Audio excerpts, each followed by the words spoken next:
Yeah, I don't see you either. Um, but if I do this, maybe you'll appear again. Nope. You can try clicking your camera. Hello, I'm host Eric, Let's host see. Talking with Famous People, and I don't know if we had a topic going into this one. We just talked about I S. have a topic, Oh, you do. What's your topic? or maybe not a topic, but just kind of something to throw in there. I interviewed an ENTP yesterday. Nice, Really? good fun. Um, so, do you see any authority issues with an ENTP working for an ENTP? It's a he. Older than me. He's more experienced in the same industry. He's older than you? That's a disaster. I know. I'm not hiring him But Why? on the other hand, he's probably the most well because qualified. Right? I know it's a bummer because I'm not setting myself up for that sort of blackmail. It wouldn't go like that. It wouldn't go down like blackmail. It would go He'd down either like sow seeds of discontent, that's possible or for sure. yeah, but he'd probably have a contingent backup plan of blackmail just in case shit got real. I don't think ENTPs can blackmail each other because they both have the same technique. Well, let's just put it all in front of everybody. Okay, okay. That's my technique anyway. So the other thing that we do with candidates that we're looking at hiring is we give them a personality test that's not MBTI, and he bluffed that thing so hard. He got the exact opposite results of me. He was not assertive. He was not extroverted. He was very patient, and very detailed. Uh huh. See, the fact that he faked it clumsily makes me think he may not be the highest quality ENTP. Well, see, because we had a conversation about ENTPs because I called him out on it. Said, "You ever taken a personality test?" He goes, "Yeah." MBTI? Yeah. You're an ENTP? Yeah. Like it's a crime, right? You don't want to be But accused of that for God's sake. I think that he had me pegged and knew that we know each other's weaknesses. Right. Our illusions So here's don't here's, work here's how well it on each other. describes him. This is verbatim. This individual shows tolerance and prefers not to correct others. They tend to strive for accuracy with all tasks and are attentive to details. This individual prefers boundaries and regulations, will follow the established policies, and shies away from confrontation.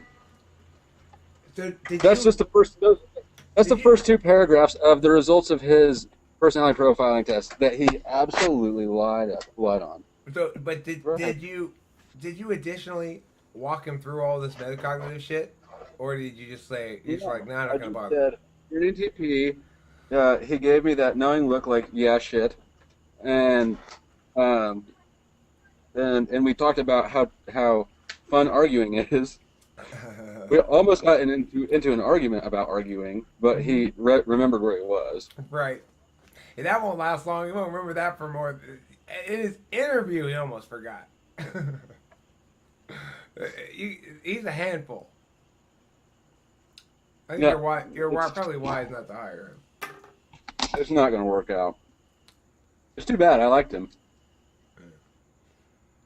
Well, as far as employee employer relationships go, I currently only have one employee, and he is another ENTP. Well, actually, that's not true. I've got two. I've got Justin, who's an ENFP, but Justin is much more orderly and much more cooperative in general, much more pleasant, and less talkative than Felix as an ENFP. This guy's talkative. Car salesman. ENTPs tend to be more talkative. Not you're an exception to that a little bit, Taylor. But um, the problem with having a fellow ENTP is the thing is my basic operation is okay. I'm hiring you to come in today Mostly because on any given day, I could run the whole thing myself, right? Like, I don't have to bring him in. The main reason I bring him in is I want to be able to show up late, leave early, take breaks, go outside, smoke cigarettes when I feel like it. I need somebody there to be the person on thing. But he's an ENTP too. So what does he want to do? He wants to show up late, take breaks. Like I told him, I'm like, no, dude, that's why I have you here, so I can do that. That's And very true. yeah, so he gets the idea of it, but you can just feel him sort of like chafing under the not being able to leave as often as he wants. See, I want to leave wherever it is I am all the time, even even if I'm happy there. I don't necessarily want to leave home as the exception because I've got so many toys around me. But every place else, even if I'm having a good time, I think, wow, let's move away from this spot and go someplace else now. Yeah. I So know the feeling. Yeah, when I and had plus, I don't. All the poor introverted women who work with me too could handle us both. that's asking a lot. That's asking a lot. Although if you have the right group of people, maybe you could hire nothing but ENTPs, ISFJs, ESFJs, and INTPs, and then structure your team into quadrables. Possible. This is my job, not your quadruple. Oh, you mean you don't think it would work? Uh, I think that there's a reason that I have a lot of introverted women. Did you do the hiring, or did the company I was move doing the people? interview. Okay. I mean, does the company? Is there somebody else in the company that moves people around to put them with the right managers or something? No. You kind of structured it this way. Mhm. I hire from my region. Well, yeah, I don't have much of an opportunity to work with a lot of regular people in regular capacities. You know, the people I work with, they're all debate coaches too, so they're you know they show up to work Like betta fish. with the vape pen full of wax still in their pocket, you know, and you just gotta be like, dude, put that away. That's the kind of work environment I'm accustomed to. Even when I worked in schools, I just try to avoid any sort of administrators at all costs. Whatever I do, stay away from administrators because they might say something to you. Administration and regulation. I think that ENFJ is a tricky type to hire.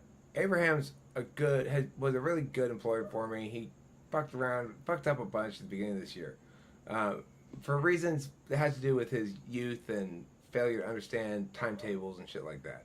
But ENFJs, if they're going to be working effectively, they need to have a lot of opportunity to engage with other people in the workplace. So if you give an ENFJ a task like I was giving him a couple times stupidly, like go home, sit alone in front of your computer and finish this document that I need to finish, this memo, then they're going to take a long time to do that and they're going to not do a very good job necessarily. But if you have them I think we'll involved have with other good luck with people, ISJs as employees.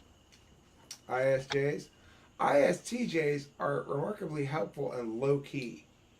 You, one thing I like about Cameron, and he's worked for me in the past, is I need people who will put up with me yelling at them a little bit, and then when I say I'm sorry I yelled at you, that they'll understand that even though I yelled at you, said I'm sorry, immediately yelled at you again, said I'm sorry again, all four of those things are true, right? It's like I am sorry I yelled at you again, and I'm gonna yell at you again right now if you don't stop fucking doing that shit. It, it, It's it's not not personal. It's just reasonable, anger. right? It's not reasonable to expect other adults to put up with that, really. But certain Uh, types don't seem to mind that much, and they can tell that you earnestly do. I'm sorry I did that. Uh, I like that about ISTJ. Cameron took me yelling at him really smooth and in stride. That's an important skill.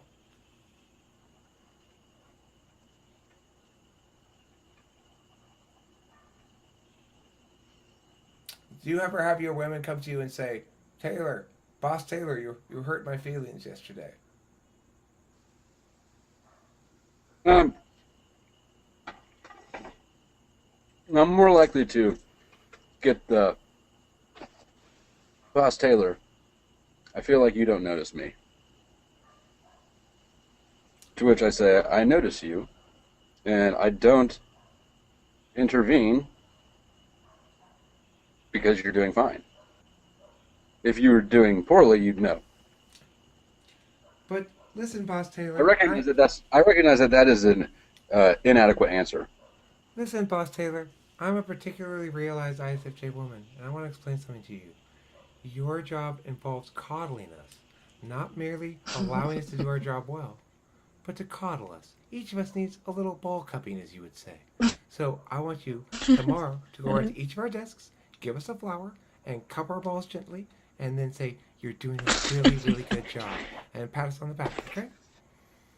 What if one of your employees were to say that to you? Would you be like, all right, fine, I'll go. I'll make bigger deal of you guys being a good job and shit like that? Would you do that, or would you just be like, no, fuck you?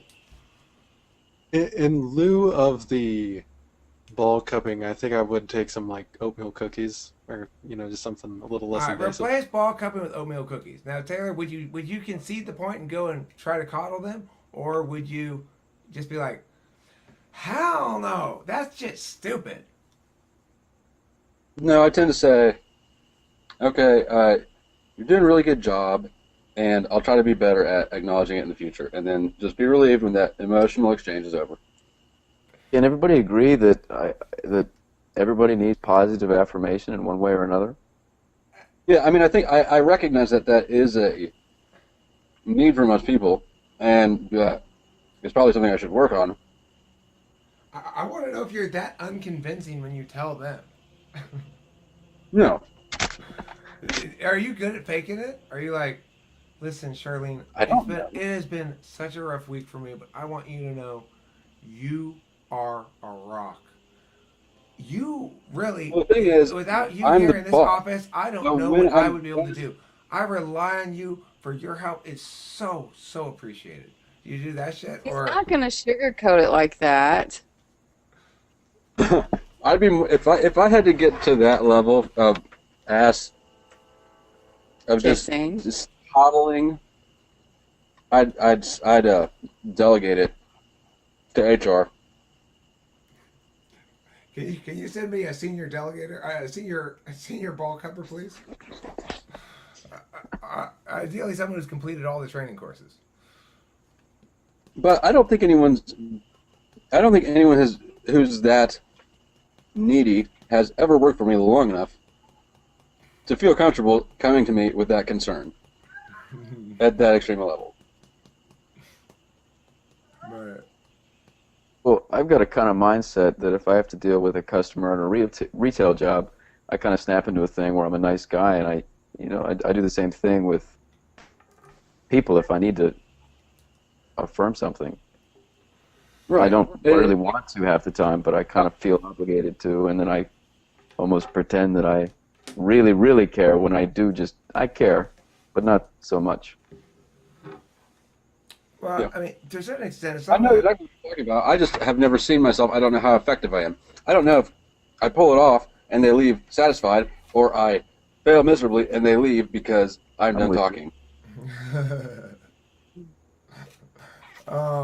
I do think everybody needs affirmation. I think it's reasonable to expect in, I guess you'd call like group work settings, for other members of the group to attend to, acknowledge, or recognize when individuals in the group are, I guess, especially if they're fulfilling their duties above and beyond in some sense, or taking over some part of somebody else's responsibility or something like that.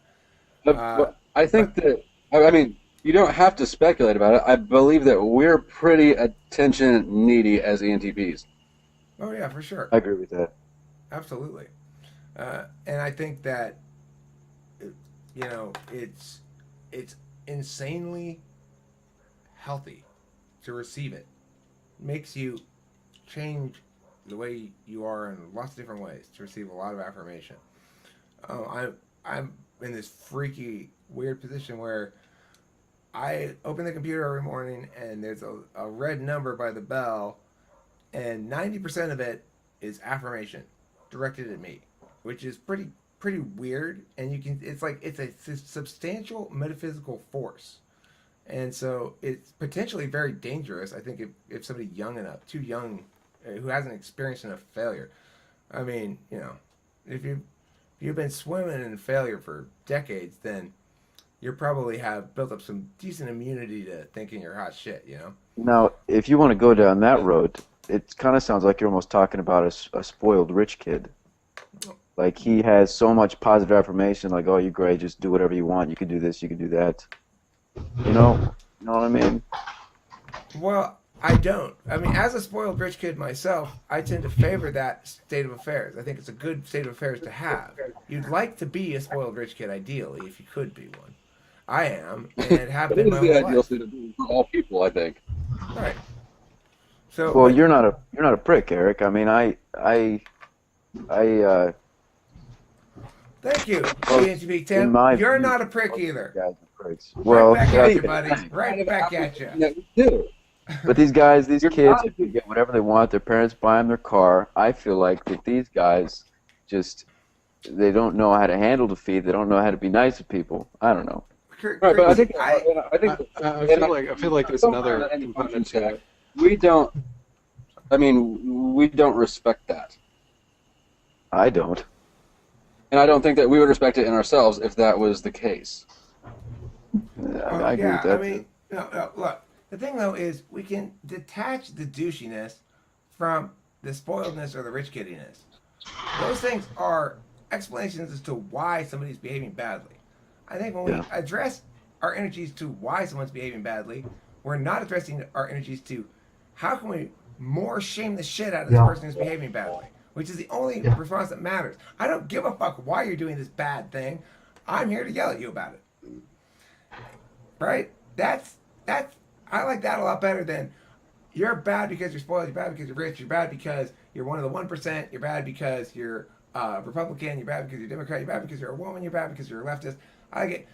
You're not bad, but what you just did or what you just said is totally fucking stupid, and I'm gonna stand here and shame the shit out of you for it. That's the best way to do it because at least you're still affirming their identity. You say, now after I'm done shaming the shit out of you, we go right back to square one. The game's over, score 0-0. Two equal people. You might kick the shit out of me this time. Right? It's got to be like that.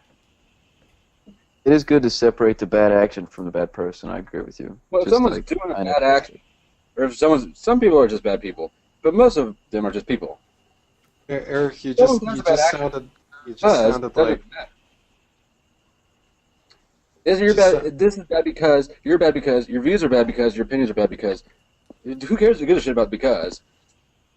The bad, Everybody's bad about something. Everybody's ignorant about It's your something. opinion. right? Yeah. I mean, Fuck that in your opinion shit. I hate those words. I hate them so much. I try never to say it. Well, in my opinion, it's this. If I disagree with you, I should instead say, I affirm the following statement which negates your position. Now I'm being It's a given, honest, right? I'm being Yeah. honest. I hate that in my opinion shit. You don't have to. If I'm affirming a statement, I'm affirming a statement. It's neither opinion nor fact. It's a statement in dispute being affirmed by me and negated by you. And I'm here to prove that you're wrong and I'm right. That's very simple. That's a world we can all share and enjoy. I enjoy it. Me too. Therefore, everyone does. It's now 0-0. 0-0. Thanks for time to finish, people. You had 0 points, but me too. I also have 0 points. So we're tied.